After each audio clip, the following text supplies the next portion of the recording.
नमस्कार, स्वागत है आपका इंडिया न्यूज 28 में। ये बात करते हैं उत्तराखंड की कुछ खास खबरों की। 24 घंटे से पहले किया नदीम हत्याकांड का खुलासा।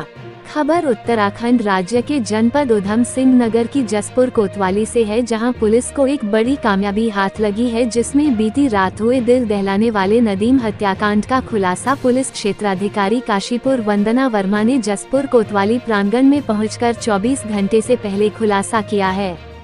ये घटना दिनांक 21 दिसंबर 2023 को करीब रात के 8 की है, जब नदीम कमरे में बैठकर खाना खाते समय शराब पीने लगा और अपनी मां रेशमा से गली गलौच करते हुए अभद्र भाषा का प्रयोग किया। तब इस पर नदीम के पिता हबीब और भाई नावेद उर्फ बिट्टू दोनों ये सुनकर आग बबूला हो गए और नदीम के साथ हाथापाई शुरू कर दी। जब नदीम ने इसका विरोध किया तो हबीब और नावेद ने नदीम को पकड़कर बेड पर गिरा दिया और नावेद उर्फ बिट्टू ने मीट काटने वाली छुरी से नदीम का गला रेत दिया, जिससे मौके पर ही मौत हो गई।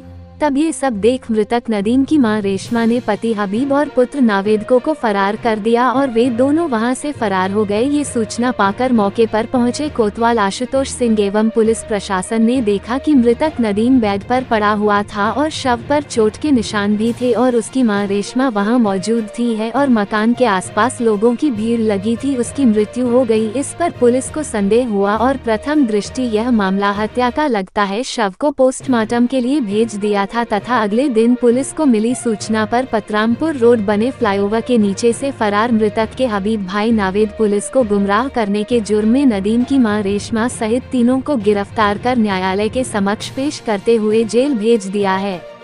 स्टेट हेड मिंटू अजय सागर की रिपोर्ट।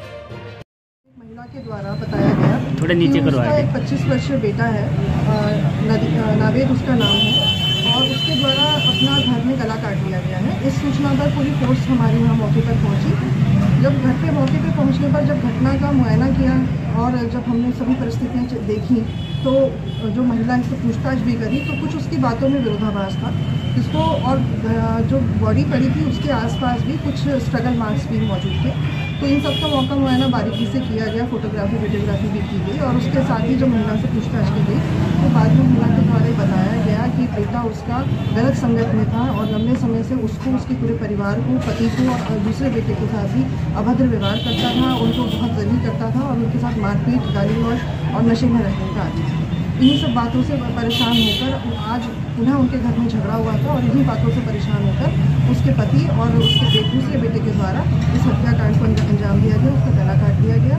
और इसके घटना होने के बाद वो पिता पुत्र मौके से फरार हो गए और जो महिला थी इसके द्वारा भी उनका साथ दिया गया और इस पूरे प्रकरण को दूसरी तरह से पेश करके पुलिस के सामने एक नई कहानी प्रस्तुत की गई और उनको भागने में उनकी मदद दी गई। तो इसके आधार पर मौके पर हमने ये सब जो हालांकि बरामद भी किया है, इसमें चाकू इसमें बरामद किया गया है और इसके बाद इसमें थाने का मुकदमा हमने पंजीकृत किया गया है चौकी इंचार्ज की तरफ से और आज इनको हमने अरेस्ट कर लिया है, तीनों लोगों को, और आज माननीय न्यायालय के समक्ष इनको पेश किया जा रहा है।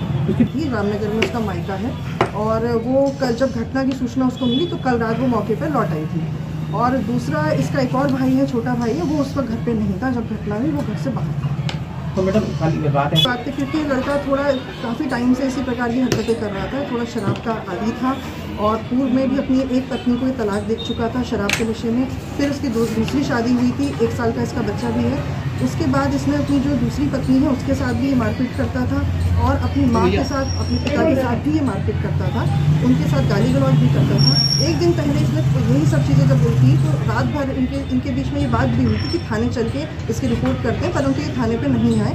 फिर अगले दिन इन्होंने जब ये पुनः इसने आके शराब पी के फिर से घर में लड़ाई झगड़ा अपने छोटे भाई के साथ लड़ना झगड़ना शुरू किया तो आवेश में आकर ये घटनाक्रम हुआ।